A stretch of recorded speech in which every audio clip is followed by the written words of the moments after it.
La France, un grand pays du monde et de l'étang.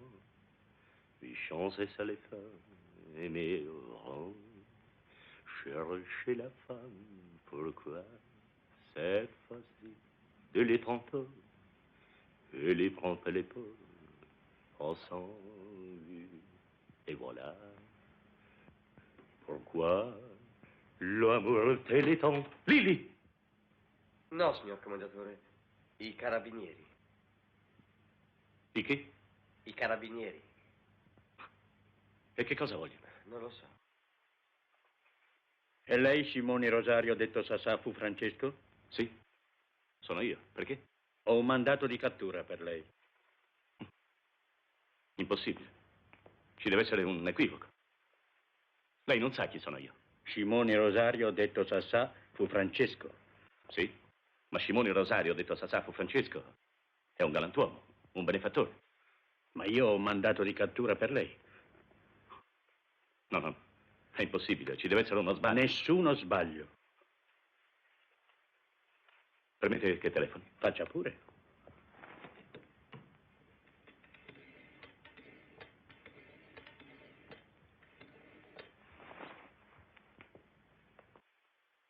Pronto? Vorrei parlare con Sua Eminenza. Sono il dottor Rosario Scimoni. Va benissimo, attenda un momento. Pronto? Ah, siete voi, eh? È grave quello che avete fatto. Ma com'è grave? Perché grave? Un uomo d'affari che non sapeva dove mettere milioni, io lo induco a fare un'opera di bene, anzi 2 opere di bene. E cosa c'è di grave in tutto questo? Voi avete indotto quest'uomo a fare un'opera di bene? 2. E 2 opere di bene. 2 opere di bene, ma dicendogli una menzogna. Eminenza, lei è un santo uomo, non si intende d'affari, non sa come sono fatti i ricchi. Se io non gli avessi detto quello che lei chiama una menzogna, che poi alla resa dei conti non era nemmeno una menzogna, quell'uomo non avrebbe sfucito, non avrebbe dato nemmeno mezza lira, niente. Figlio mio, e Dio saprà perdonarvi, ma la giustizia degli uomini vi punirà. Ma perché? Perché? Pronto? Permette?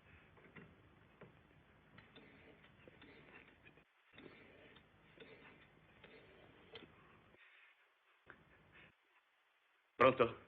Sono Scimoni. Siete voi, eccellenza, personalmente? Meritate il carcere. Ma perché? Perché?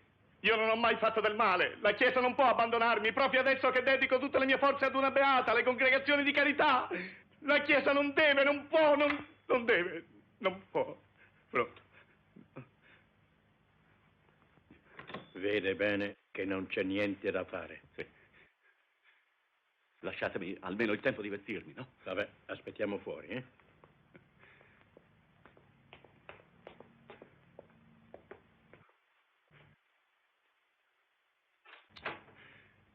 Dio vivo.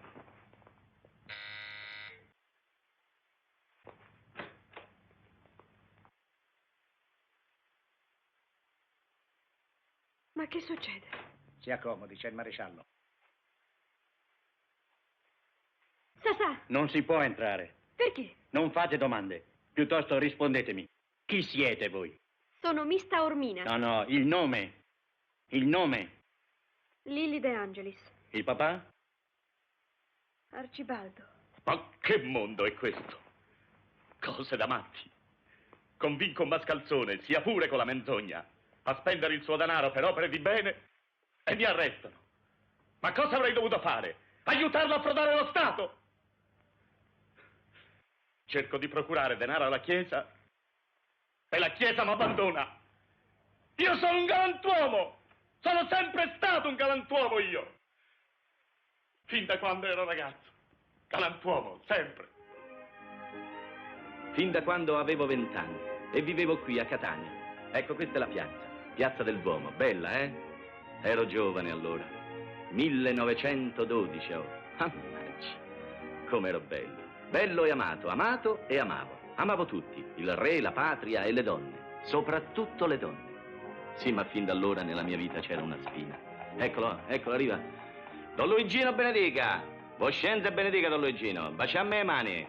Tutti baciano le mani, guarda quest'altro, guarda questo. Sanderico Salvatore, Sanderico Salvatore, Sanderico. Brutta carogna. Guarda quanto è brutto, pure storto, Tutti pensavano così di lui. Ma chi aveva il coraggio di dirglielo? Chi dico io? Capirete, era il capomafia della città? Sapete che cos'è un capomafia? No? Vi basti dire che ogni volta che si lavava il cappello tremava tutta la città? Perciò state attenti, lo chiamano il Pizzarro. Oh, Don Luigino, è vero che questa notte al nipote del sindaco gli avete lavato la panna? È la seconda che gli levate. Ma mi trovavo a passare. L'ho visto con quella canzonettista e non mi è piaciuta l'aria che si dava. Ma ce l'avete levata? Insomma, quasi. Ma come quasi? È stata con voi o con lui? Quasi. Ma quella canzonettista la notte l'ha passata con voi o con lui? Beh, con me. E allora perché dite quasi? Però, quel nipote del sindaco, ma che ha addosso il miele? Le donne se lo leccano come una caramella. Donne, animali randaggi che vanno con tutti. Parlavano di me quei mascalzoni e io zitto, perché dice hai paura? E ho paura sì, io sono onesto. Prova un po' a guardarlo il Pizzarro e poi vedi che ti succede.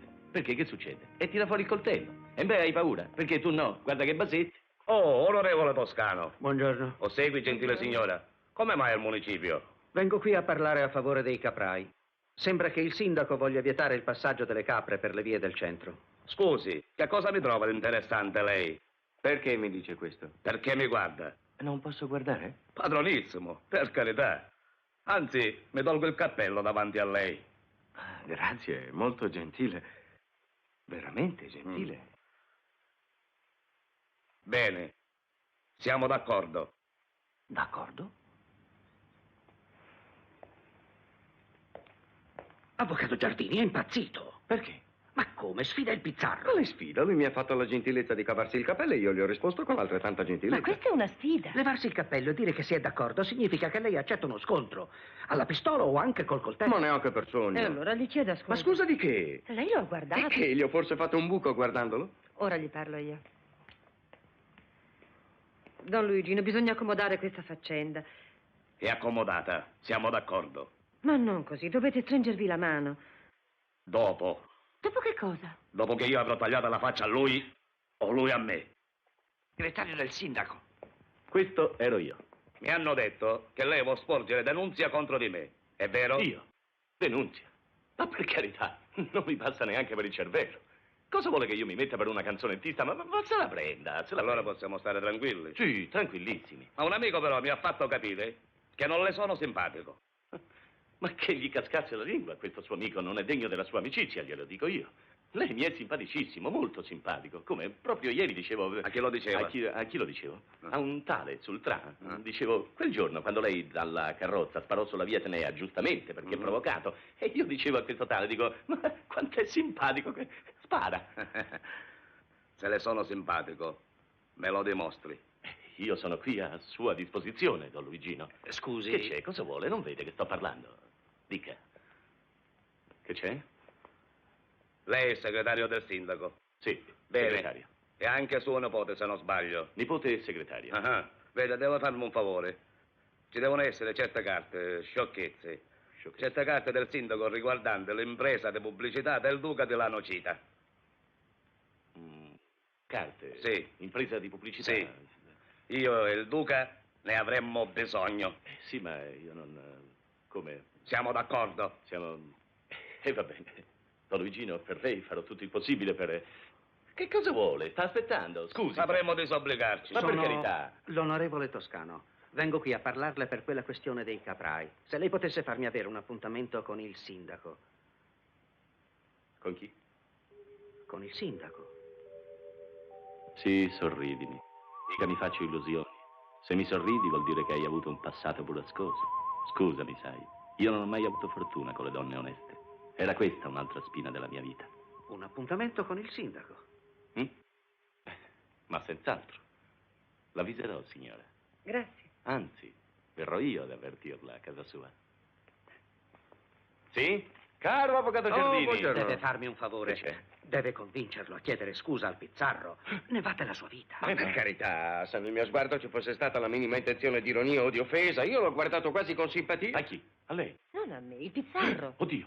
Il Pizzarro ha guardato lei? No, l'avvocato qui ha guardato il Pizzarro. Ah, beh, ma allora io che c'entro? Comunque non gli chiedo scusa. Come non chiede scusa? Non chiede scusa al Pizzarro? Mi tagli la faccia, Come mi non spari, chiede ma perché scusa devo al chiedergli Pizzarro? scusa? Perché l'ho guardato con simpatia? Lei mi piace. La sua simpatia è ricambiata. Basta così. Adesso attendo che la ricambi lei la mia simpatia. Senz'altro. Arrivederla. Grazie.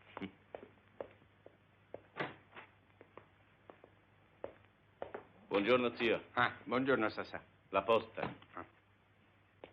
Ma questa è la posta del sindaco. Ma zio, il sindaco è lei. Oh, scusami, sai, ho il cervello completamente annebbiato.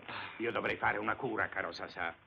Non che mi manchi l'intuizione della verità, al contrario, io spesso la intuisco prima degli altri. Ma poi tutto si appanna e devo aspettare un momento per riprendere l'esatta percezione delle cose. Da che deriva? Si vede che lei lavora troppo, Ma zio. Sassà, caro Sassà, ma io lavoro 2 ore al giorno in ufficio e 1 ora a casa, ma un uomo credo che debba poter lavorare 3 ore al giorno, no? La verità è che io non ho dilapidato soltanto le mie sostanze con quelle maledette donne. Maledette! Ma una sostanza assai più preziosa, quella cerebrale. Beh, adesso da quella parte è a posto. Un uomo sposato è sempre al sicuro dalle tentazioni, no? Secondo, ma a parer tuo, gli avvocati del nostro ufficio legale sono onesti? Certamente. Tutti? Tutti, certamente. Ma perché mi fa questa domanda? No, perché quando sono con loro provo una strana impressione. Che impressione. Di trovarmi con uomini disonesti. Bisogna vedere cosa intende per onesti e disonesti. Non tutti sono cretini come noi. Perché? Siamo cretini, Sassà? Zio, lei nella politica, invece di guadagnarci come fanno gli altri, perde il suo denaro. Io qui faccio il segretario e non ho stipendio. Nessuno ti obbliga a restarci. Se hai piacere di collaborare con me, devi farlo gratis. Noi amministriamo il denaro degli altri. Il denaro degli altri è sacro. Ma che sacro. Lo so io come se lo fanno gli altri questo denaro. Davvero certe volte mi viene voglia di dare ragione ai socialisti. La proprietà è un furto. Ma perché io debba amministrare onestamente i furti degli altri? Ma che diavolo mi vai dicendo, Sassà? Mi vieni a parlare di cose così imbrogliate proprio nel momento in cui mi si appanna il cervello. Ma, scusami, quella società pubblicitaria è risultata inadempiente nei riguardi del comune? Sì. E allora gli avvocati del comune avrebbero dovuto citare la società per i danni. Invece essi hanno riconosciuto come giuste le sue richieste e in luogo di portare la cosa in tribunale hanno pagato senza discutere 300.000 lire alla società del duca di Lanocita. Ma quello che mi preoccupa è che non si trovano più i documenti che provano tutto questo. Ma come non si trovano? Ma non li ha lei, zio? Io no, spariti. Mi dia la chiave della cassaforte. Li cercherò io. Si devono trovare assolutamente. Ma che scherziamo? Signor Sindaco, la signora. La signora? Che signora? Signora, sua moglie. Mia moglie? Ma sì, la zia, faccia entrare. Subito. Si accomodi, signora. Caro, come stai? Ma che aria strana. Gli è accaduto qualche cosa? Ma niente, che vuoi che gli sia successo? Sta come il solito. Cosa c'è sotto quella rosa? Cosa vuoi che ci sia sotto questa rosa? Nulla. A meno che tu non voglia dire una spiritosaggine e farmi arrossire davanti a Sassà. Tu sei passata dal gioielliere e malgrado te l'abbia proibito, hai voluto comprare quella spilla di brillanti. Ma che sei un poliziotto? E poi, anche se fossi passata dal gioielliere, perché avrei dovuto comprare la spilla di brillanti? Prima di tutto perché l'hai comprata. Secondo perché tu non porteresti mai una rosa se dovessi appuntarla con uno spillo comune. Naturalmente noi restituiremo questa spilla al gioielliere. È possibile che io debba continuare a vivere così. Non ne posso più, non ne posso più. È possibile che debba sopportare questa doccia scozzese. Una volta è un perfetto idiota e stenta perfino a riconoscermi. Un'altra invece diventa Sherlock Holmes e mi legge i pensieri nella testa.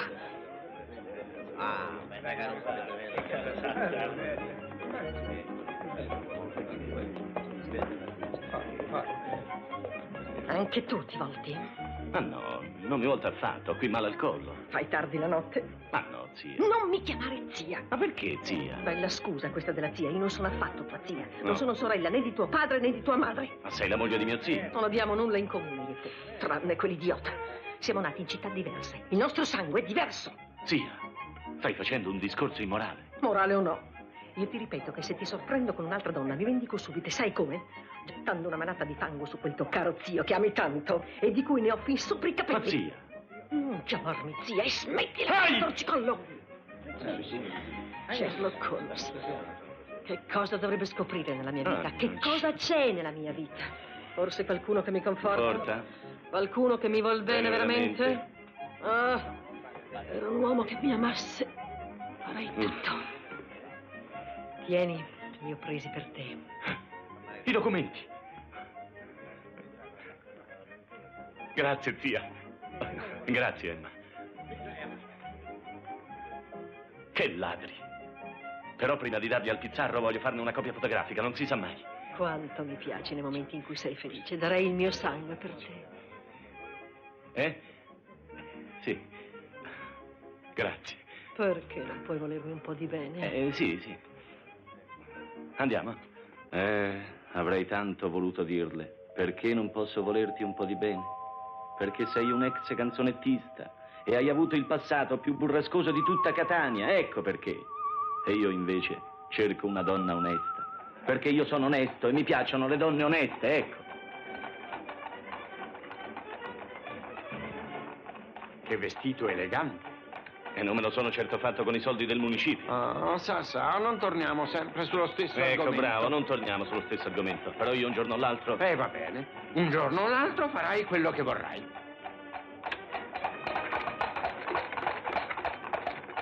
Chi è quello? Ma come? Gli hai mandato un bacio? Non sai nemmeno chi sia. È il pizzarro. Ah, il pizzarro. E la graziosa signorina che è con lui? È una canzonettista. Canzonettista? Sì, canzonettista.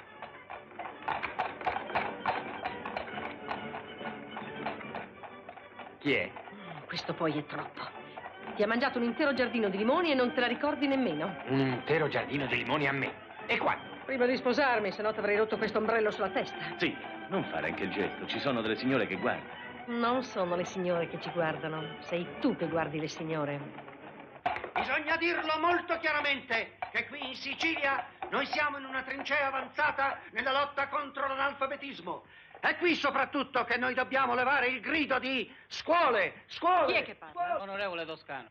Andiamo via, per carità. Non voglio sentire un socialista. Signore, io non posso girare i cavalli, c'è tanta gente a mezzo a sala. La verità è che anche tu sei socialista e vuoi sentirlo. Ci hai portato qui di proposito, ci hai teso un tranello. Sei d'accordo con loro? Che può dire nuova scienza? Niente di male. L'onorevole Toscano sarà magari repubblicano e socialista democratico, ma è un uomo onesto e una mente lucida. Perché quando dici che ha una mente lucida mi guardi con occhi pieni di rimprovero? Perché dovrei guardarti con occhi pieni di rimprovero? Perché secondo te la colpa è mia se tu non hai una mente lucida come gli altri. È un vecchio ritornello. Ah, questo significa veramente avere la coda di paglia.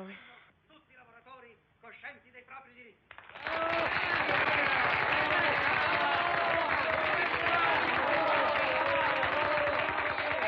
Da tutte le parti l'esosa proprietà privata alza i suoi muri, pone i suoi divieti e il nome di un proprietario solo domina, come la luce di un freddo astro, le terre che voi attraversate a piedi o sui vostri asinelli in ore e ore di viaggio. Una donna che parla in una pubblica piazza. E chi è quella svergognata? È la compagna dell'onorevole Toscano. Nemmeno sposata. Posso, zio? È una donna veramente per bene, di stampo antico, onesta, piena di spirito di sacrificio, buona, una vera signora, sebbene egli la chiami compagna. Una vera signora. Ma quella mi aveva già sorriso. Oddio, fosse vero. Allora io mi devo far notare. Che faccio? Noi vogliamo distruggere questi divieti, abbattere questi muri, togliere alla terra, che è di tutti, il nome di un principe o di un barone analfabeta, non perché non ha potuto studiare, ma perché non ha voluto studiare, e darle il nome vasto e libero di umanità. Levati tu che mi ci metto io, questa è la vostra umanità. Chi ha parlato? Zitto, è il duca di Lanocita. E lei farebbe bene a starsene a casa ad allattare i suoi figli, se ce li ha. Se lei vuole esprimere le sue opinioni, venga a discutere qui, su questa tribuna. Io con le donne non ci discuto, solo una cosa ci faccio. Villano, reazionario! Ma sei impazzito? Mi vuoi rovinare? Capisci quello che fai? Al contrario, ho capito benissimo, solo ora ho capito. Fino ad oggi ho avuto gli occhi bendati, ora capisco qual è la verità. Evviva il socialismo! Non sei più il mio segretario particolare. Scendi da questa carrozza. Subito scendo, tanto per lo stipendio che prendevo. Via, Va, via, va. a casa, via, Ma presto. siete impazziti tutti oggi.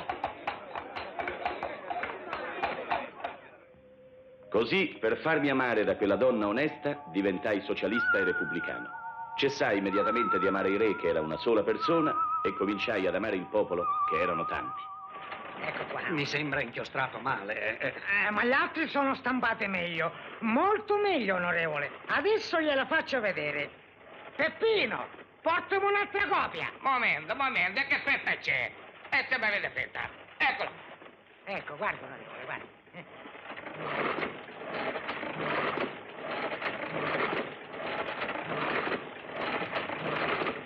Che roba è questa? Ma che schifone commeni! C'è una confusione che non si capisce niente. Qua stampa di socialista, la stampa di reazionarie. Che volete da me? illustre sindaco, lei mi tratta molto male. Ma, scusi, lei chi è? Sono l'onorevole Toscano, non mi riconosce? Il suo odiato nemico. Caro onorevole, che piacere incontrarla qui. Però da lei non mi aspettavo un manifesto come questo. Come? Si lamenta pure? Ma lei è un socialista, caro onorevole? E che vuol dire? Vuol dire che lei è un ateo, un uomo che vuol distruggere la famiglia, che vuole uccidere tutti. Avrei potuto stampare tutto questo sul manifesto, invece io l'ho impedito. Ma mi dica sinceramente, lei crede davvero che io voglia uccidere tutti, bruciare le case, distruggere la famiglia? E chi ci legge nelle vostre teste? Cara signora, che piacere poterla salutare. Buonasera. È un povero idiota. Non dire così. È un galantuomo amato da molta gente. Il suo partito non è forte, ma gode di moltissime simpatie. Finiremo col perdere le elezioni. Secondo, bisogna studiare bene la cosa. Bisogna studiarla bene. Dobbiamo coprirlo di ridicolo. In questa terra solo il ridicolo uccide. Si direbbe che il destino voglia separarci dal resto del mondo e chiuderci insieme. Non dica sciocchezze. Ne possiamo uscire quando vogliamo. A lei manca il senso della realtà. Come mai? Io il senso della realtà ce l'avevo. Però non mi dispiaceva essere scambiato per un poeta. Sa qual è la ragione che mi fa mancare il senso della realtà? La so. Sta per dirmi, vediamo se mi sbaglio, che la ragione è l'amore. L'amore? Per chi? Ma per me, naturalmente. È rimasto male? Sì. Mi ha tolto le parole di bocca e me le ha rese quasi ridicole. Io apprezzo i suoi sentimenti, ma se lei vuole dedicarsi al nostro ideale, deve sapersi controllare. Deve fare esercizi di freddezza. Ecco qua un buon esercizio. Lei è in una casa solo con una donna. Non c'è il marito di questa donna, non c'è nessuna cameriera e deve rimanere tranquillo lo stesso. Sì, va bene.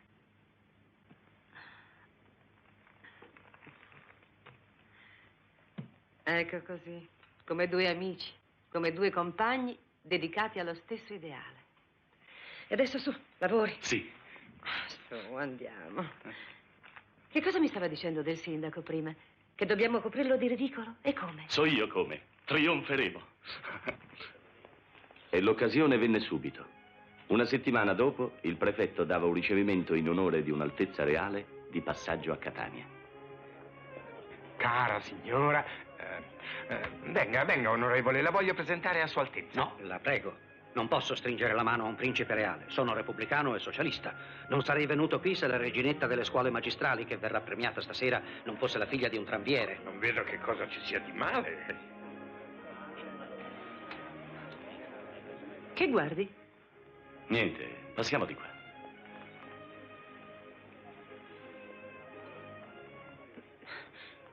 Ma che è successo? Con una botta sola ero riuscito a baciare Paola e a scatenare quella belva di mia zia. Che colpo. Ma che ti prende? Scusami, cara, ma è per la nostra causa. Ma che dici? Oh Dio che vagli e rinnovelli nel mar le stirpi, oh Dio che le cancelli, i viventi saranno quelli che sopra il mare ti magnificheranno, sopra il mare ti glorificheranno, sopra il mare t'offriranno mirra e sangue sull'altare che porta rostro, fa di tutti gli oceani il mare nostro. Amen.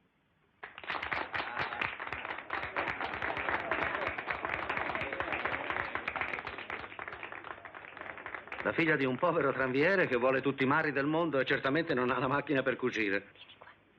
Vieni qua. Ma guarda, scusate. Il tradimento politico l'ammetto, ma il tradimento con una donna, no. Io ho sposato tuo zio per stare accanto a te. Ritorna da noi, altrimenti faccio uno scandalo. Dico dove sono i documenti. Sì, e io dico come li ho pagati. E tu uno scandalo non lo fai. Ah, io non faccio uno scandalo? No, alla vigilia delle elezioni non ti conviene farlo. E poi sei una buffona. Ah, io sono una buffona? Sì, buffona. Sasa, vedi questo lume? Sì, Guarda che io sono capace di dartelo in testa, pensaci. Tu, buffona, tieni, dammi un pezzo. Vigliacco! Ma scalzone infame! No! Guardi dove piglia! Così impari, vigliacco, vigliacco! Lasciami stare, sai? Rovina della mia vita! Lasciami stare, ho detto, imbecille!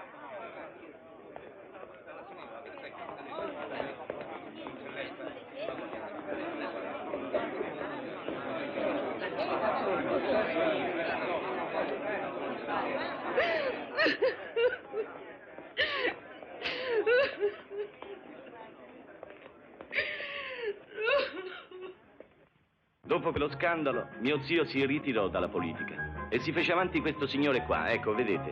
È il duca di Lanocita. Bacio le mani, Voscenza, Vossia benedica. Tutti lo salutano, tutti lo riveriscono, ma nessuno sa che questo, con la pubblicità sui tram, ha rubato al comune somme favolose.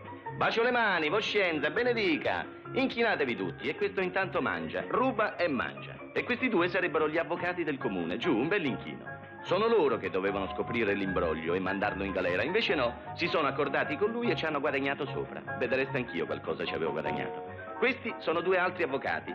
Questi poi avevano addirittura accusato il comune di aver fatto l'imbroglio. Il comune aveva dovuto versare 300.000 lire, dico 300.000 lire di allora, al duca di Lanocita che si era comprato cavallo e carrozzino che qui vedete.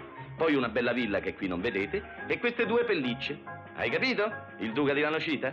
Il grosso poi era ben custodito in questa banca. Questo invece in tutto l'imbroglio non c'entra, questo è un ometto onesto, in più si sta facendo la barba, no? Esce e si inchina pure lui, giù. Avrebbe diritto di passare a testa alta davanti al duca di Lanocita, invece si piega e si inchina perché subisce il fascino della potenza e del successo. Votate per il duca di Lanocita e questo se gli riesce diventa pure sindaco. Quasi quasi preferivo come avversario tuo zio. E chi avrebbe mai potuto supporre che il duca di Lanocita volesse prima spogliare il comune e poi anche amministrarlo? Paola, cos'hai? Hai capito? Perché? Cosa? Non dici nulla. Che cosa dovrei dire? Cosa dovresti dire? Esprimi il tuo parere. Su che? Su che? Lo vedi che non stai ascoltando? Sono 3 giorni che non capisco che cosa le succeda. Sembra che stia male. Hai bevuto qualcosa in quel ricevimento alla prefettura? Lo sai che per il tuo fegato devi starci attenta. No, non ho bevuto niente. E ora perché arrossisci? Adesso sì che mi fai arrossire davvero. A me lo sai, basta dirmi che arrossisco e divento come il fuoco.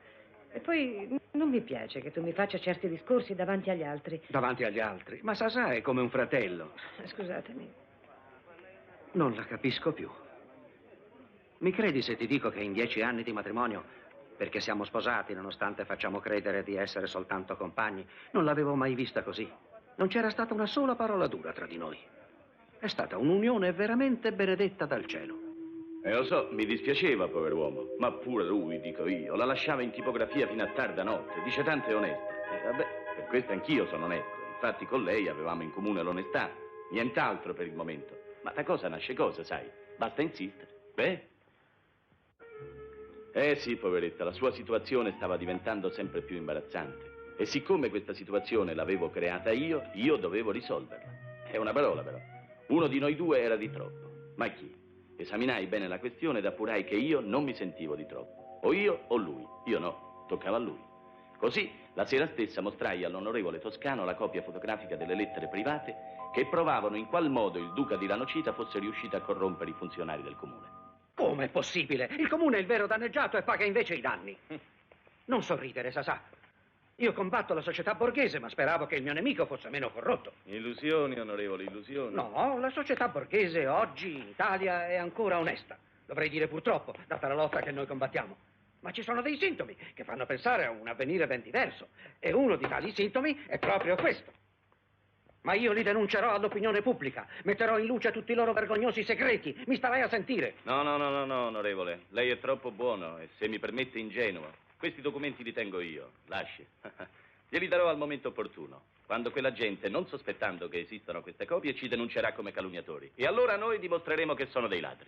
Si pagano 300.000 lire di danni a una società pubblicitaria che ha truffato il comune. 300.000 lire, signori, una somma enorme. A momenti quanto può chiedere uno Stato ad un altro dopo una guerra vittoriosa. E cosa ha fatto l'ufficio legale in difesa del comune? E cosa hanno fatto gli amministratori? La voce pubblica parla di trattative segrete. Si dice che 100.000 lire siano andate alla società e il resto sia servito a comprare le coscienze. Le proibisco di continuare. Calunniatore, risponderai di quello che dici davanti al tribunale. Sì, e in tribunale ci divertiremo. Dovrai portare le prove. Esistono dei documenti che vi faranno impallidire e per fortuna questi documenti sono nelle nostre mani.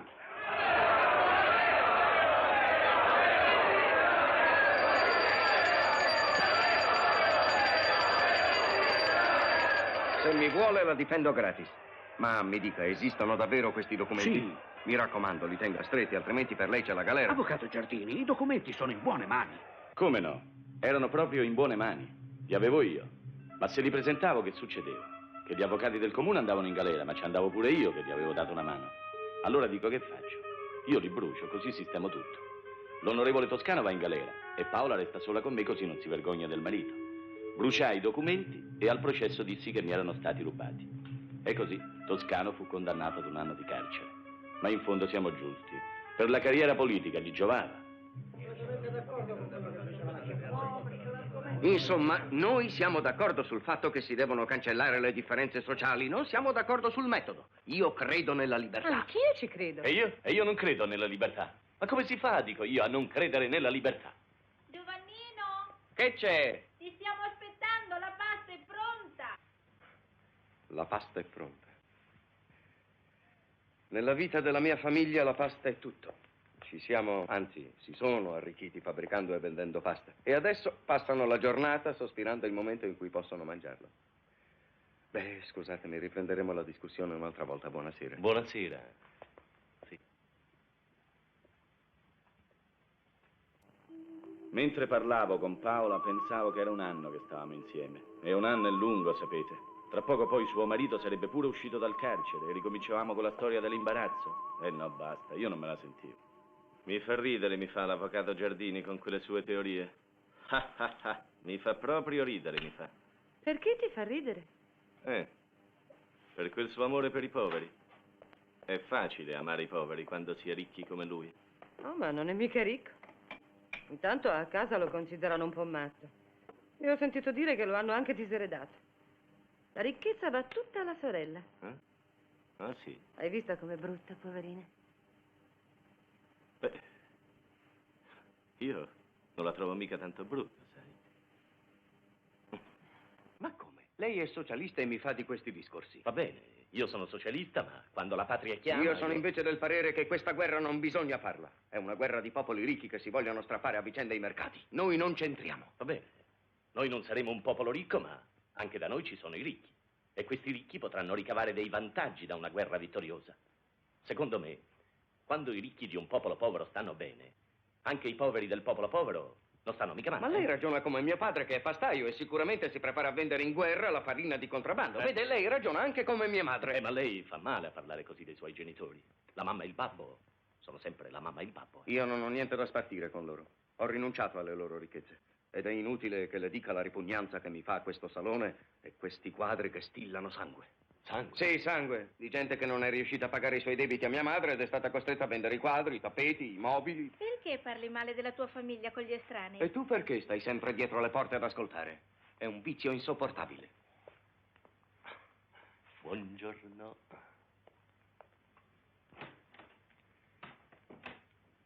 Lei un giorno al caffè Caviezel mi è tanto piaciuta. Ma qui, nella sua casa, in mezzo alle sue belle cose, mi piace molto di più.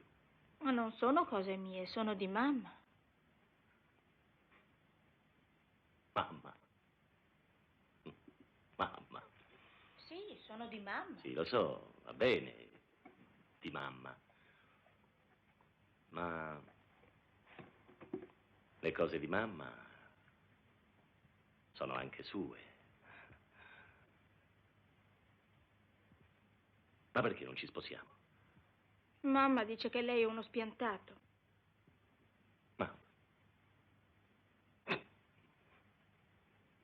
Ha certe idee, mamma.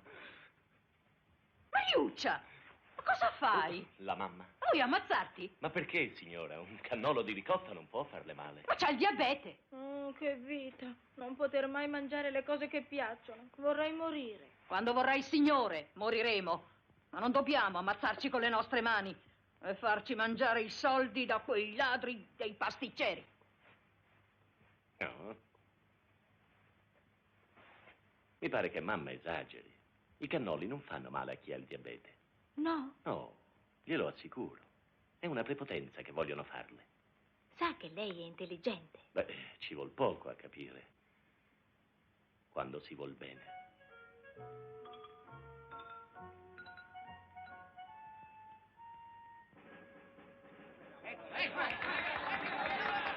Quando Toscano uscì dal carcere era la vigilia della guerra.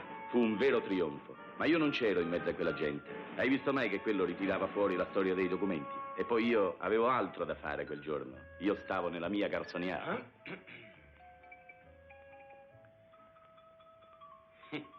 Buono? Sì, è buono. Buono. Molto. Mangia, mangia. Mangia pure tranquillamente, tanto qui c'è il resto, eh? Vedi?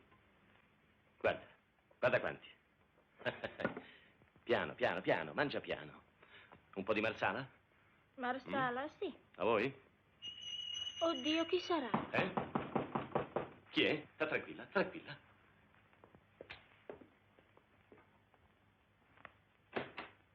Mamma! Svergognata! Svergognata! Si calmi, mamma. Te li darò io i cannoli, con le mie mani, per farti morire prima. Ci hai disonorati. Tutti lo sanno. Tutti hanno ricevuto lettere anonime. Sono arrivate, eh? Sì. E questa vergogna è sulla bocca di tutti. Mia figlia in casa di un uomo. Io sono un gentiluomo. E allora sentimi bene. Tempo 15 giorni. Chiesa e municipio. E guai a te se non ripari. Mamma. Cara, staremo bene insieme. Sì. Sì. Così mi sposai ed ebbi il mio primo pigiama di seta. Ero diventato, insieme a mio cognato, proprietario dei più importanti mulini di Catania. Se la proprietà è un dovere e non un diritto, io avevo compiuto finalmente il mio dovere. Adesso potevo dormire tranquillo. E se qualcuno mi avesse domandato, ma sei ancora socialista? E beh, ma che c'entra? Che ci mettiamo a parlare di politica a quest'ora? Buonanotte? Buonanotte, va. Te vai a scherzare? Io sono sfortunato. Cominciavo appena a stare bene quando scoppiò la guerra. Però convinsi l'onorevole Toscano che dovevamo essere interventisti. Per dare l'esempio, sia io che Toscano firmammo una domanda di volontari. Toscano partì per il fronte con la prima tradotta. A me invece, all'ultimo momento, che mi va a capitare? Una improvvisa ripugnanza per la violenza e per il sangue, tutte a me. Al pensiero di dover uccidere un mio simile o all'idea che questo simile dovesse uccidere me, feci un esame di coscienza e dissi, oh, mi dispiace ma io non parto. E poi, come ricorderete, con Re avevo rotto i rapporti. Oh, brava, va. Portami il nuovo tabacco. Questo è sfruttato. Ma sei sicuro che il tabacco fa venire la febbre? Ma come sicuro? Vedrai domani quando passo la visita. Voglio avere una febbre da cavallo. Voglio nitrire per la febbre. Purtroppo il trucco del tabacco non funzionò. Mi ripugnava, lo so, ma fui costretto a farmi ricoverare all'ospedale militare.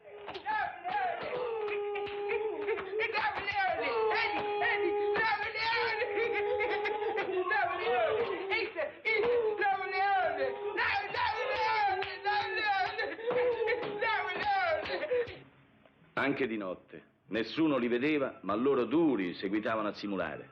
Ma che vi simulate, dico io? Uno faceva l'orologio a pendolo. Era un bravo ragazzo, ma a chi voleva incantare? L'altro era un padre di famiglia. Poverello, ma era chiaro che pure lui... Oddio, questo padre di famiglia è veramente matto. Mamma mia.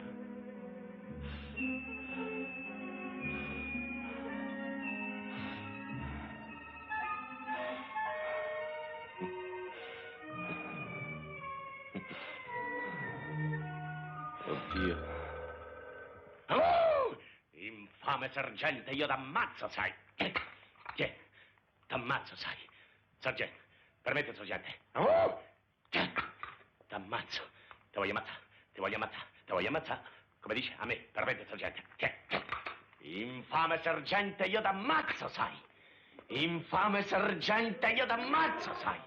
Ehi, giovanotto, Infame sergente. giovanotto, tu non mi sembri pazzo, ma comunque voglio avvertirti che se per dimostrarmi che sei pazzo vuoi fare come gli altri e darmi la gavetta sulla testa, ma io ti spacco la faccia. 3 me lo hanno già fatto, ma sono stati mandati al fronte. Ah, l'hai capito, eh? Bello, fratello mio. Ti ho detto di lasciarmi. Fratello mio. Mi vuoi lasciare? Cosa c'è? Bello. Che c'è? La solita gavettata sulla testa? Ma che, signor capitano, m'ha baciato? Bello. Ti ha baciato? Io sì. Bello. È bello lui, è bello. Bello. Questo mi sembra veramente pazzo. Bello. Pure tu sei bello. Io sono buono. Sei bello. Se l'ha baciato è veramente bello. E così fui riformato.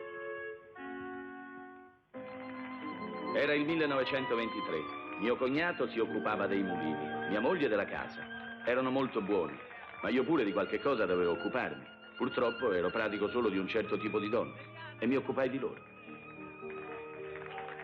Se canti ti spacco la faccia. Cuore, so che vuoi godere, so che vuoi per te rose d'ogni colore, ma le rose rosse non le voglio vedere, non le voglio vedere.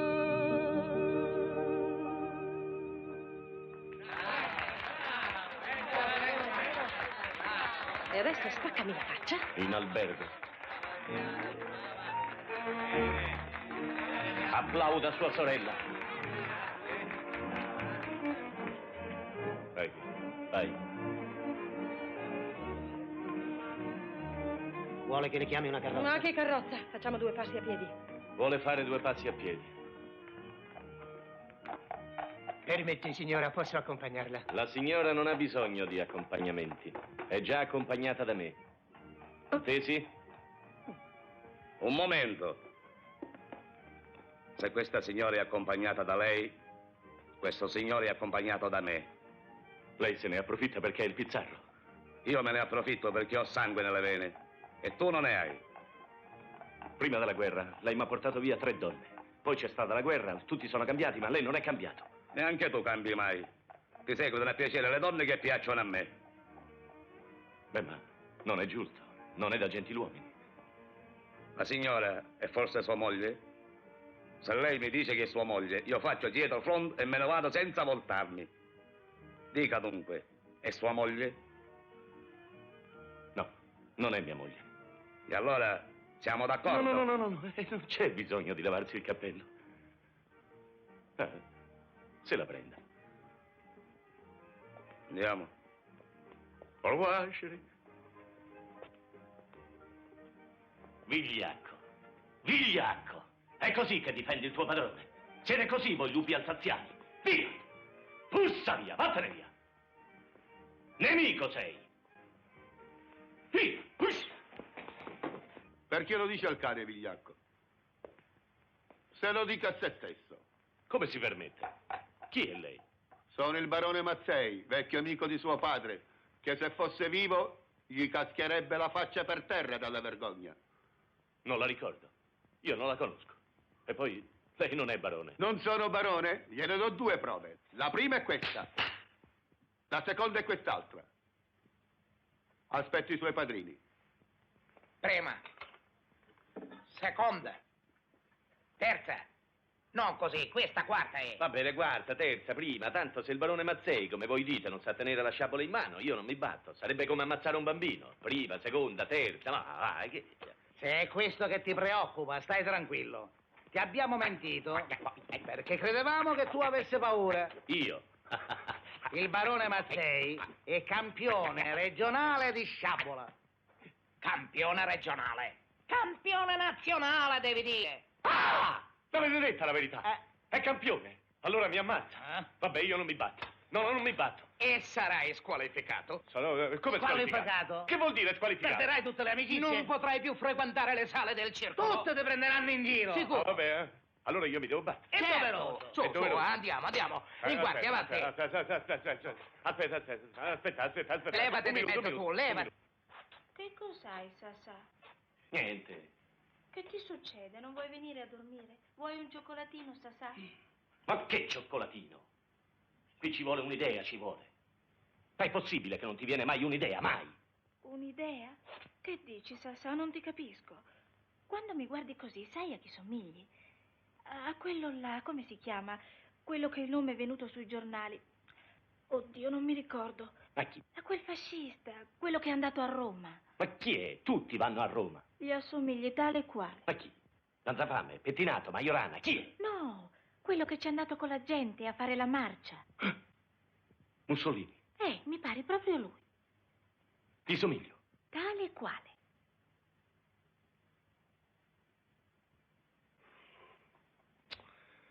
Magari fossi Mussolini. Vorrei vedere chi avrebbe avuto il coraggio di sfidarmi al duello.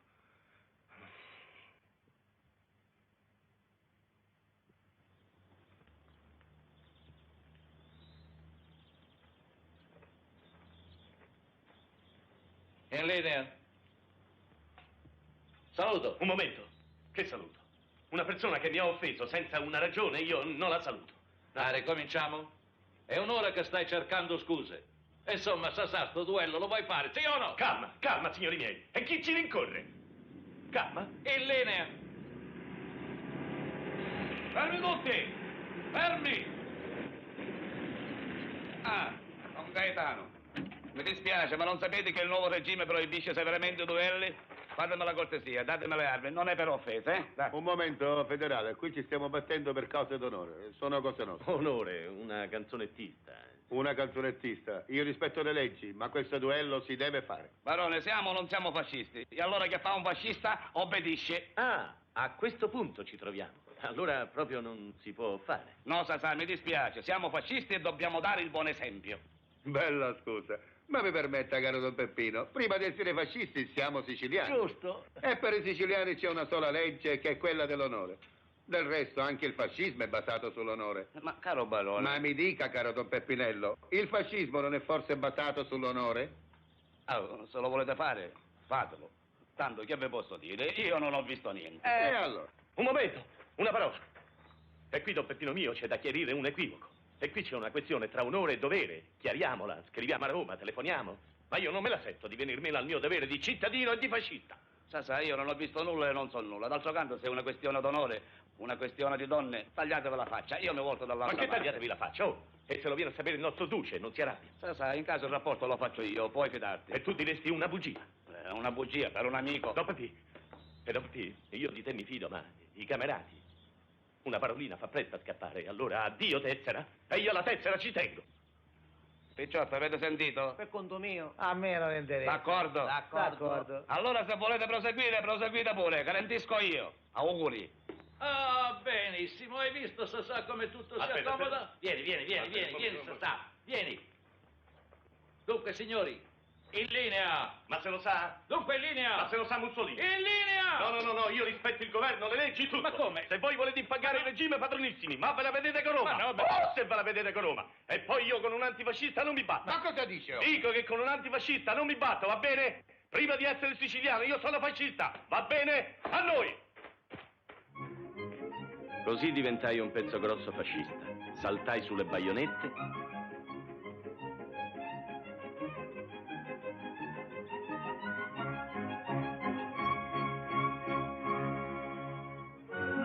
Saltai dentro... No, dentro il cerchio di fuoco non saltai.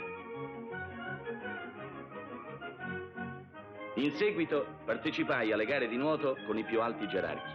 Questo è il ministro della pubblica istruzione, questo è il ministro degli interni, questo è il ministro del commercio, questo io, questo è il duca di Lannocita e questo è il ministro della marina. 38, 39, 40. Ed eccomi di nuovo a tentare con la foglia di tabacco sotto l'ascella. Di nuovo all'orizzonte si annunciava la guerra. Il mio vecchio odio per la violenza si riaccendeva. Ma perché gli uomini debbono essere così cattivi? E se partissi, Sassà, che grado avresti? È colonnello, no? Un colonnello con una bella moglie fa presto carriera e arriva magari al grado di generale. Fammi toccare ferro. E smettila con questi discorsi! Nell'estate del 43 andai in campagna. Dice in gita?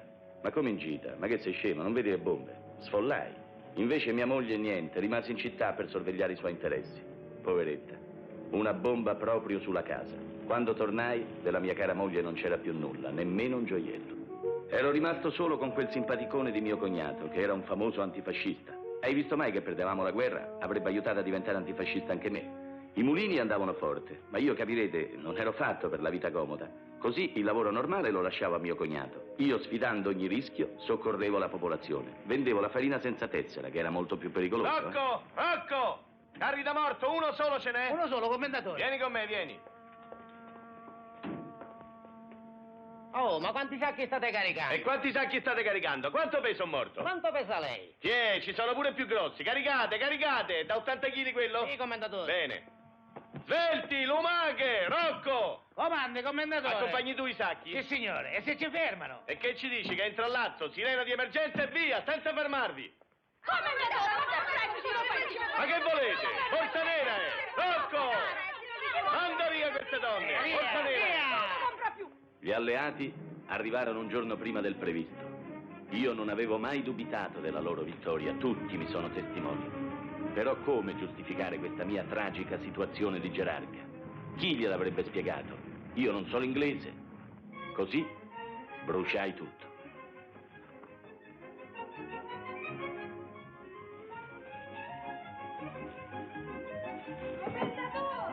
Chi è? Non si può, sono nudo! Commendatore, hanno telefonato dal mulino. Domandano se lei sa se torna la corrente elettrica stasera. E si rivolgano all'avvocato Giardini, a mio cognato, e lo rispettino come se fossi io. Non si può. È così, è come ti dico io. Te ne prego, te ne supplico. Devi prenderla tu la direzione del mulino. E non possiamo tenerla insieme? Ma come, stanno epurando tutti. Il proprietario della fabbrica dello Zolfo è stato mandato al campo di concentramento di Badula perché era stato ispettore federale. E il commendator Spampinati, il direttore della fabbrica dei medicinali, quello è stato arrestato, capisci? Arrestato. E io? Solo perché era parente del ministro del commercio, il quale a sua volta, vabbè, l'avrà favorito. Qui va tutta a gamba all'aria. Se voi vecchi antifascisti non intervenite a salvare le cose, chi vuoi che difenda la proprietà privata contro gli operai? Io? Io no, io non posso. Ma perché? Ma come perché? Io, ex Sciarpa Littorio, Orio, ex consigliere nazionale, marcia su Roma, anche se falsificata. No, credi, per me l'unica via di salvezza è quella di iscrivermi al Partito Comunista. Tu comunista? E ti accetteranno? Ma mi devono accettare. Oh, ne va della mia vita, del mio avvenire. Ma che scherziamo? Lo so, diffideranno, ma io li convincerò. Farò di tutto per convincerli. Guarda, qualunque sacrificio mi si richieda, io lo farò. E ti dico pure che lo faccio con piacere, perché in questo momento, e mi devi credere, ti parlo col cuore in mano, il comunismo mi sembra veramente una bella cosa, no? No, io sono stato radicale e radicale rimango. E poi nei riguardi del comunismo ho molti dubbi. Appunto perché hai molti dubbi sul comunismo devi fare il conservatore. Tu sei stato sempre antifascista, nessuno può dirti niente se fai il conservatore. Ah, è così che hai ragione. Sì, così ragiono e ragiono bene. Io non posso fare il conservatore, devi farlo tu. Se no questi mulini chi conserva dopo averci tanto lavorato? Non parliamo del tuo lavoro, Sassà. L'importante è che gli operai lavorino. Va bene, me ne occuperò io. Avanti popolo, alla riscossa. Avanti Indre, che bel divertimento. Sì, divertimento e donne. Bisognava eleggere Mista Ormina. E allora io dissi, scusate, se non ci mettete a me nella giuria, chi ci mettete? Me ne intenderò di donne, no? Va bene, mi dissero. Se vuoi stare nella giuria, staci. Così presi e mi misi al lavoro. Permesso.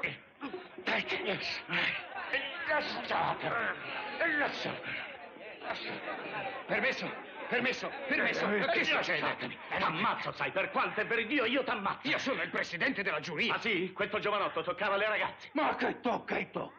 Gli ho solo raccolto la crocetta che era caduta in terra e io l'ho agganciata di nuovo alla catenina. Beh, la crocetta dovevi farla raccogliere alla ragazza. Avrebbe pensato lei stessa ad agganciarla alla catenina. Sarebbe bella che tutti i giovanotti mettessero le mani sul collo della ragazza. Ma che ragazze, che giovanotti! Io sono il padre. Il padre? Già. Ma signori, torniamocene a posto, su, su.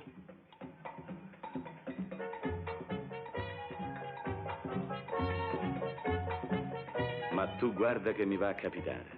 Preso a pugni dal padre della ragazza che mi piaceva tanto. Ma come padre? Più giovane di me.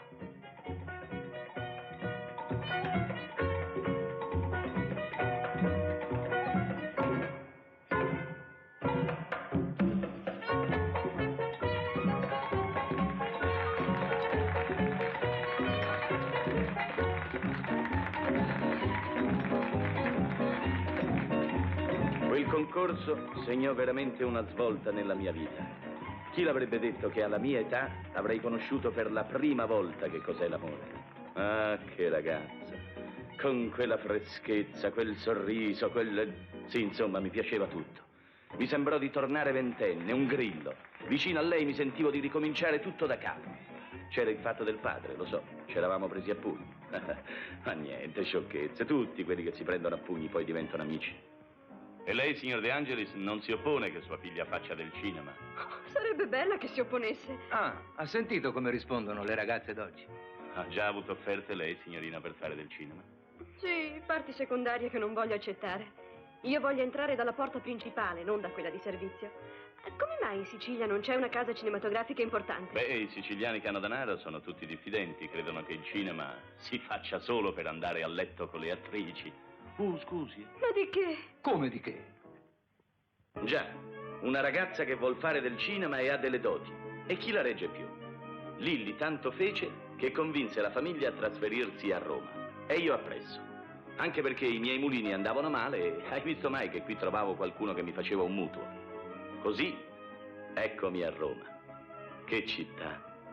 Oh, e io già mi sentivo mezzo romano. Che cosa me ne faccio di questo titolo di Miss Continente? Le cose hanno un valore quando possono tramutarsi in un guadagno concreto. Gli industriali del cinema dovrebbero capire che un titolo come il mio chiama il pubblico. Io al cinema ci vado spesso e vedo che la gente non si interessa tanto all'arte degli attori, insomma, quanto al modo come sono fatti. Tutto il santo giorno la stessa storia, parlava solo di cinema, fissata proprio era. E io ogni volta che volevo provarci, sì, a interromperla con un bacio, e beh, che volete? Mi rivedevo davanti la faccia di suo padre che era più giovane di me. Ma quel giorno, che ne so, forse la presenza di quella statua, di quella specie di Ercole tutto muscoloso, mi sentii un altro, una forza, un fuoco addosso e non pensai più alla differenza d'età, al padre e a nulla. Amavo l'Italia nella sua più bella incarnazione. Non bacio mica male. Male. Chi ti ha messo in testa che baci male? O forse qualcuno ti ha detto che baci male? Qualcuno? Ma tu non sai come mi ha educata mio padre. Io sono stata educata all'antica. Non sono mica di quelle ragazze che si lasciano baciare da tutti gli amici. E allora, perché mi domandi se baci male? Così, perché se dovessi fare la scena di un bacio in un film, penso che non la farei male. Ma tu pensi sempre al cinema? Amore mio, per me il cinema è la vita. Io ho bisogno di due cose, il matrimonio e il cinema. Se tu vuoi puoi darmi tutte e due queste cose. Ormai ero a Roma da 2 settimane e la speranza di trovare un mutuo per i miei mulini svanì. E adesso? Ma possibile che a Roma, dove tutti combinano affari, io non combinavo niente? Dovevo trovare assolutamente l'occasione. Mi servivano soldi. Del resto, gli altri come facevano? Borrella è il regista di quel magnifico film che certamente avrai visto. Accade a Roma. E fa molti soldi questo film? In questo momento sta incassando centinaia di milioni in America. Centinaia di milioni? Ciao! Ciao! Chi sono? Sono degli artisti. Questo è Casaletti, un letterato di grande talento. Ha scritto anche un bellissimo soggetto, un soggetto cinematografico. Casaletti? Parente del grande industriale Casaletti? Il figlio. Il figlio. Ed è comunista? Sì. Bello. Così lei avrebbe scritto un soggetto, eh? Sì, di molto difficile attuazione. Bisognerebbe trovare un industriale veramente intraprendente. Un uomo di coraggio, di idee avanzate. Papà non sarebbe disposto a... No, papà è un uomo arretrato e poi a lui un guadagno di 300 milioni non fa né caldo né freddo. Perché? Si possono guadagnare 300 milioni? Forse di più. Ah, giacca sulla spalla ci si sente più liberi. Mi esponga il suo soggetto. Mi è venuta un'idea. Posso esporglielo subito. Anzi, andiamo al Giannicolo. Così glielo faccio quasi vedere, eh? Al Giannicolo? Sì, paga e andiamo. Sì, cavaliere. Oh. Io immagino una città X, una città che chiameremo Anticola. Vasta come questa che vediamo, una città con i suoi edifici diversi, con terrazze meravigliose e... Naturalmente si tratta di una città immaginaria, non di questa che lei sta guardando. Venga. Una città le cui porte si estendono delle lande deserte. Terreni come questi sono stati acquistati a 100 lire al metro quadrato, sapendo che tra poco vi arriveranno l'acqua, la luce, le fognature, i mezzi di comunicazione. Esattamente come è successo in quest'altra zona, dove il terreno è passato in 3 anni dal valore di 200 lire al metro a quello di 15.000 lire. Ebbene, senza fare nulla, sempre in questa città immaginaria, alcuni proprietari di questi terreni hanno guadagnato in 3 anni 1 o 2 miliardi. Come senza far nulla? Qualcosa avranno pur fatto, no? Permette? Guardi. Ecco, guardi. Cosa sta facendo quest'uomo? E intanto, mentre lui sta così fermo, i prezzi dei suoi terreni salgono al galoppo. Già egli è più ricco di 5 minuti fa. Hai capito? Bravissimo. Bravissimo. Bravissimo. Lei, naturalmente. E io? non quel parassita. Arrivederci. Bisogna fare un film contro quell'uomo. Sanguisuga, mascalzone. Stavo per fare un film contro l'uomo che più ammiravo al mondo. Uno che se ne stava tutto il giorno al caffè e diventava ogni minuto più ricco. Che genio. Decisi così di andare a Catania per parlare col duca di Lanocita. Ma che te metteste una femmina in testa? Ma è un grosso affare. Ma un uomo che se ne va al continente per fare il cinematografo vuol dire che in testa una femmina ave, no? Ma io ho altro da pensare. Che femmina ave? La società dei mulini è fallita. Quel minchione di mio cognato ha voluto presentare i registri al fisco e si è beccato 2 giorni di carcere. Duca, qui bisogna alzare le ali. Con questo film si possono guadagnare 2 miliardi. E a me basta che lei mi dia 100 milioni. Ma nemmeno una lira. Ma quello è un film comunista e... Sasà, l'uomo all'angolo del caffè sono io. E tu sei pazzo che io do il mio denaro per un film ai miei danni. Ma tu? Ma lo vedi? Lo vedi che mi stanno combinando? Mi fanno occupare le terre dei miei contadini. Canaglie! Ma non se la prenda, Duca. I contadini le occupano le terre e lei ci fa sopra un film che dà ragione ai contadini. E guadagna 1 miliardo. Io non butto il mio denaro per un film comunista. Ma che se ne fa del suo denaro, Duca? All'estero. Il denaro bisogna mandarlo all'estero prima che i tuoi amici compagni me lo rubino. E come lo manda all'estero il denaro? Che troveremo, Sasà. Troveremo. Tentai un'altra strada. Anche Lilli aveva uno zio prete molto influente. Senza dubbio il suo soggetto, signor Scimmoni, è interessante. E mi pare anche cristiano. No, cristiano no, questo è il punto. Ma perché, zio? Ma perché suscita l'odio dei poveri contro i ricchi e l'odio è un sentimento distruttivo. Purtroppo, padre, per creare il nuovo bisogna distruggere il vecchio. Distruggere? Oh, che bella parola. Dunque lei è per la violenza? No, io personalmente ho sempre odiato la violenza, ma purtroppo non sono io che faccio la storia, ma sono loro, i comunisti. Ah, lei crede veramente che i comunisti facciano la storia? Non lo credo, ma lo temo. Avrei voluto rispondere, ma mi trattenni. La storia si fa con l'amore e guai a coloro che non credono a questo. La Chiesa è la madre di tutti, ma bisogna anche temerla. Padre, io temo la Chiesa, ma temo di più i comunisti. Quelli sono armati. Un cristiano non deve mai usare la violenza, ma nemmeno averne paura. Ma lei, padre, non li conosce bene i comunisti. Viaggi propri, li ho visti io come menano. E che campagna stanno facendo adesso per le elezioni? Vinceranno, padre, vinceranno e avranno la maggioranza assoluta, purtroppo.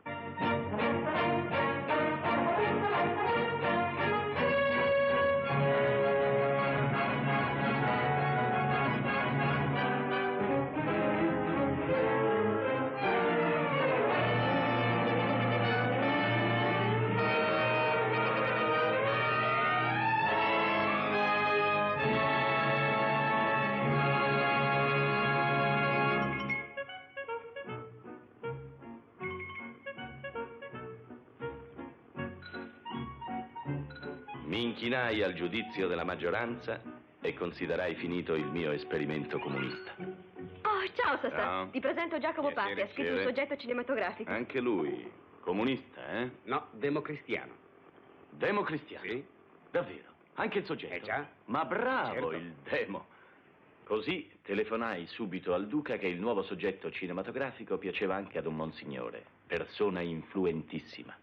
E il duca si precipitò a Roma per studiare insieme la cosa.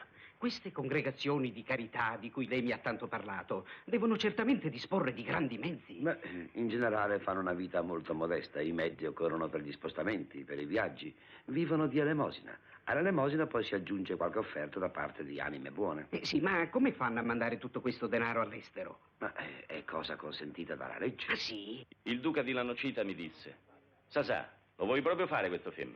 E facciamo. E mi dette 5 milioni per le prime spese. Tutti vollero anticipi, $500,000 qua, $500,000 là. Insomma, mi restarono 3 milioni e io ci comprai l'anello di fidanzamento per Lilli. Così cominciammo a girare i provini. Sasà, ma tutta questa gente... Sono tecnici, tecnici Tutti specializzati. tecnici, specializzati. specializzati. Sì, ma chi li paga? E sono nel giro, nel nel grande giro. Nel grande giro, sì, grande giro. Intanto, via quell'anello, per favore, e pensi alla situazione nella quale si trova. Lascia quei cari fratelli che l'hanno confortata nel suo dolore. Ecco, pensi che al posto mio, al posto del signor Scimoni e del duca di Lanocita, vi siano dei timidi frati. Ha capito? Ho capito perfettamente. Oh, silenzio. Motore! Ciac! Provino Lilli De Angeli 1 prima. Azione! Cari santi volti dei miei fratelli in Cristo, timide e oneste colombe, tu, fratello mio candido e casto, tu, mansueto e puro di cuore, agnello in un branco di lupi, addio. Alto! Brava. Duca, ha visto che santa, Sì, ma sta santa quanto costa? Duca, una santa cosa. Ma costa assai. Senti, va Sasà, bene. io ti vorrei Ciac in campo. Via, ciac. Sasà, ma che è tutto sto fumo, sta confusione? L'inferno, nell'inferno c'è confusione. Vogliamo andare a parlare nel purgatorio? E andiamo nel purgatorio. Ma tu le hai spesi tutti quei 5 milioni che io ti ho dato? Ma caro Duca, fra soggettista, regista e spese generali, danaro è finito tutto. E il bello sai qual è? Che io non ti posso dare più altro denaro. Che? Duca, è la rovina. Ma Sasaruzzo mio, 50 milioni sono una cifra enorme. Tu non te ne rendi conto. Ma io non ce l'ho tutto questo denaro. A meno che... A meno che? A meno che tu non mi faccia un grande favore. Duca, lo sa che io per lei darei il mio sangue. Di che si tratta?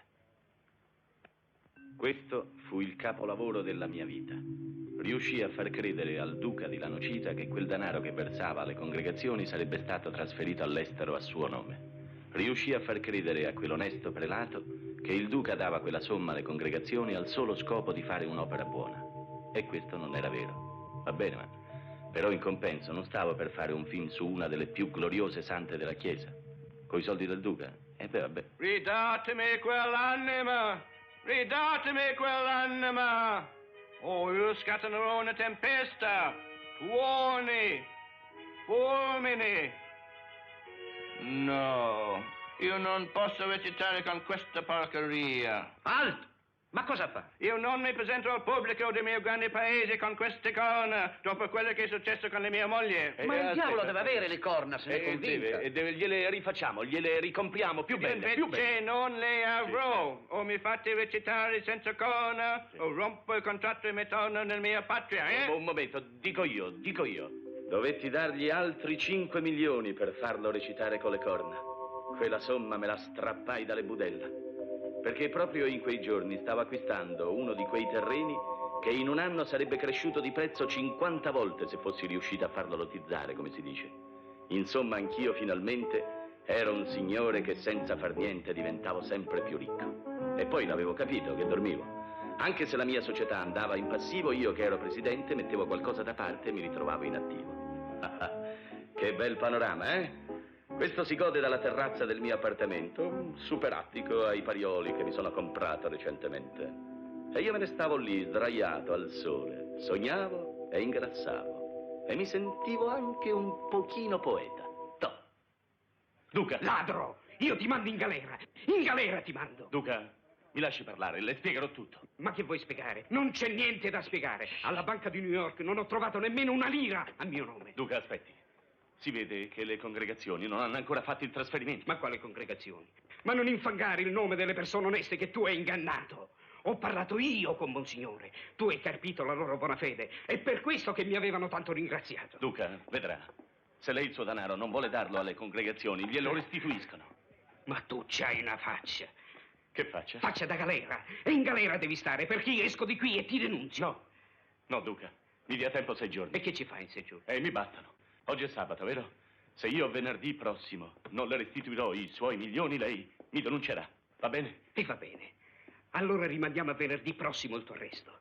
Perché io venerdì compio 60 anni. Auguri. E sarò meno triste, vedendoti ammanettato. Ammanettato? Mi voleva vedere quel mascalzone. Dopo tutto quello che avevo fatto per lui. Dopo che l'avevo introdotto nel cinema. Ah, è inutile che ci mettiamo a parlare di democrazia in questo paese. Ammanettato.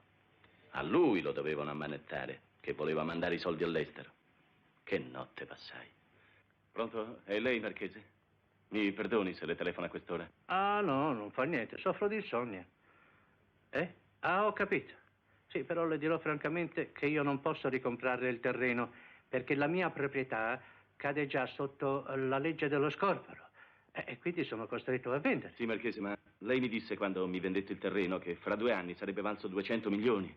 Ecco, vede, io adesso sarei disposto a venderlo per 100 milioni purché abbia il denaro entro 5 giorni, prima di venerdì. Caro amico, perché il prezzo della sua proprietà comincia a aumentare, occorre che il terreno sia lottizzato, capisci? Si pensava che ciò dovesse avvenire prima.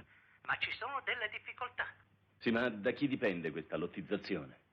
Dipende dall'ufficio tecnico del comune dove si trova il terreno. Le assicuro che un'ora dopo che sarà approvato il progetto di lottizzazione, il valore della proprietà farà un salto, glielo garantisco. Partì subito. Ecco, bel risultato a 55 anni.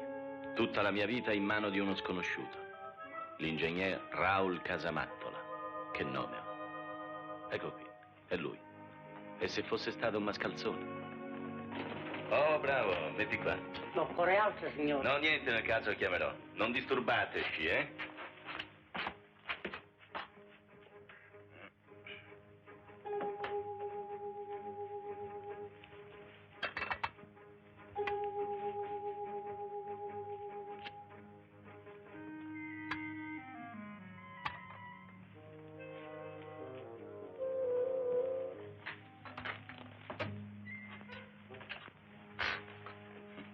Prego.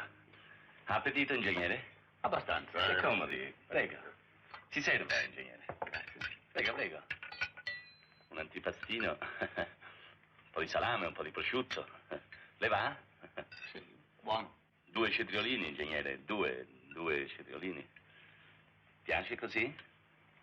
Grazie, molto gentile. Caldo, eh? Caldo, ingegnere? Ma non direi. No, caldo. Vedi? Caldo, eh? Vuole che apra? Ingegnere, apro? Se crede. Sì. Apro la finestra. Apro, mi rodo, che ci vuole. Io apro.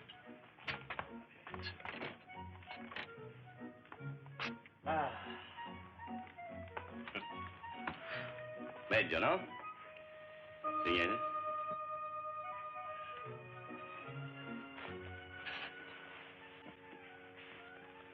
Prenda ancora, ingegnere. Prenda, prenda. Vede? Vede quanta... Vede? 2 cetriolini, ingegnere. Vede? Sono buoni.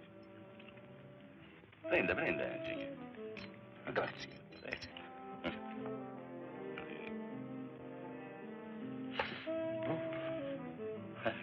Corrente. Corrente. Vuole che chiuda, ingegnere? Se vuole, chiuda pure. Chiudo? Io chiudo.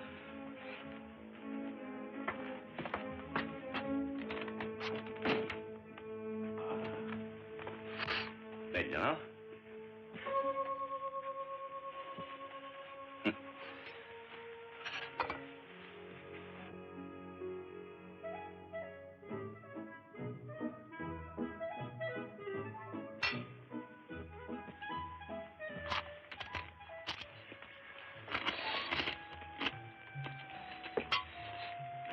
E lei non mangia? No, buon appetito.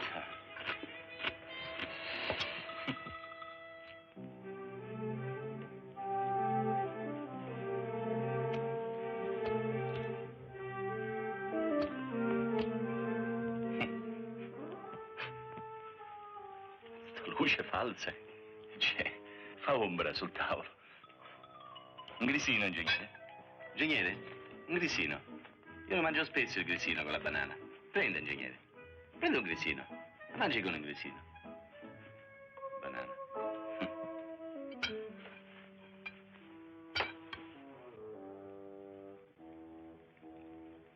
Cominciai a temere che quel delinquente fosse un uomo onesto. Vabbè che se ne vedono di tutti i colori, io non mi meraviglio più di niente. Buono? Veramente buono. Vuole ancora, ingegnere? Magari.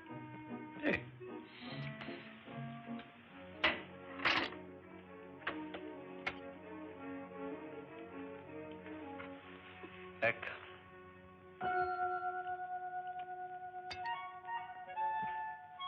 Ingegnere. Prego, ingegnere, provi al cioccolato. Basta. Ah, il cioccolato è buono. È buono, ingegnere. Basta. Prego, non fa mica male, sa, il cioccolato. Allora, i progetti dei quali lei chiede l'autorizzazione sarebbero in sostanza due. Due. Uno per la lottizzazione dei terreni, e l'altro per la demolizione delle baracche. Sì. Il primo progetto fu subito approvato e messo in opera.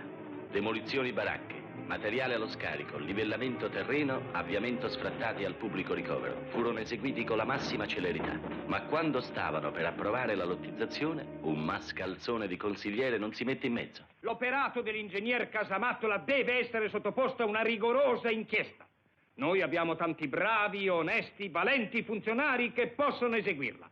Ma frattanto tutti i progetti di lottizzazione devono essere preventivamente sottoposti all'approvazione del Consiglio Comunale. Maledetta la libertà e chi l'ha inventata. Un consigliere comunale eletto coi voti di chissà quanti analfabeti ha avuto il potere di buttare sul lastrico uno stimato professionista, un ingegnere bravissimo con 2 lauree e che era diventato perfino amico mio. Ed ha distrutto tutto il mio operato, tutta la mia vita.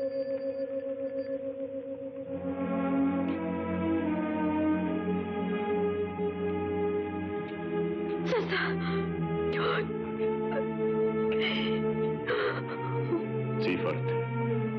La mia fidanzata non deve piangere. Comportati come si deve comportare la compagna di un uomo che ha dedicato tutta la sua vita all'amore per gli altri. Andiamo.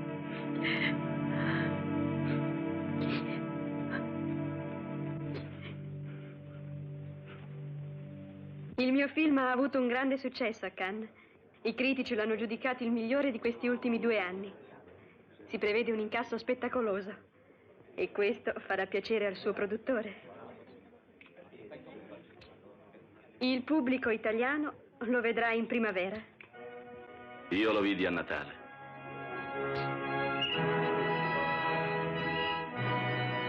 Ladri! Fruffatori! Neanche il mio nome ci hanno messo! È mio quel film, l'ho fatto io! Signor Secondino, è mio! È sangue mio! Fatemi uscire! Voglio uscire! Uscì 5 anni dopo, però, nella primavera del 53. Ah, non siete mai usciti di carcere in primavera? È bellissimo, sapete. Mi sentivo ringiovanito, quegli anni di ozio mi avevano fatto bene. Avevo molto letto, studiato e riflettuto. Ero insomma diventato più maturo. Mi trovai in piena campagna elettorale e in un attimo capii qual era la mia vera vocazione. Altro che iscriversi ai partiti, dovevo fondarne uno. E ora potevo perché ero stato in galera. Era una vittima. Questi polsi che hanno conosciuto il freddo acciaio delle manette! Lo sapevo, amici! Lo sapevo guardando le vostre facce fiere e virili, che anche voi avete languito nelle patrie galere, vittime dei vostri ideali.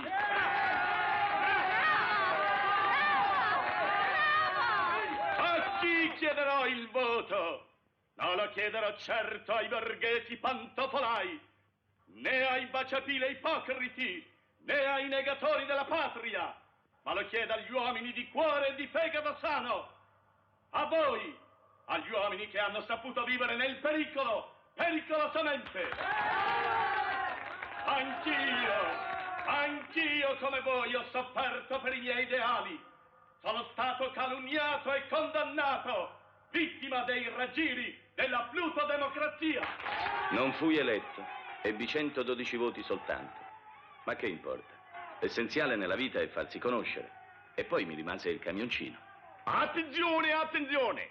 Dalle rinate fabbriche della Germania noi veniamo a presentare sulla pubblica piazza al popolo italiano la nostra meravigliosa lametta a doppio filo carborundum acciaio blu.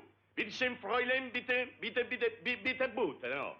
Cosa molto importante, Varo, se ci sono 6 persone che alzano la mano, io ho fatto concordato con la Grande Germania che posso lasciare questo mio prodotto anche 50 lire. E Grande Germania non dice niente perché, che deve dire? Io ho fatto grande concordato, vero? Hattum, nicht guten Teil, nicht guten Prodotto in Germanium, e nicht ci mette anche questo vero. Nicht guten Teil, e mettici pure questo vero. Gott die Popolo nicht.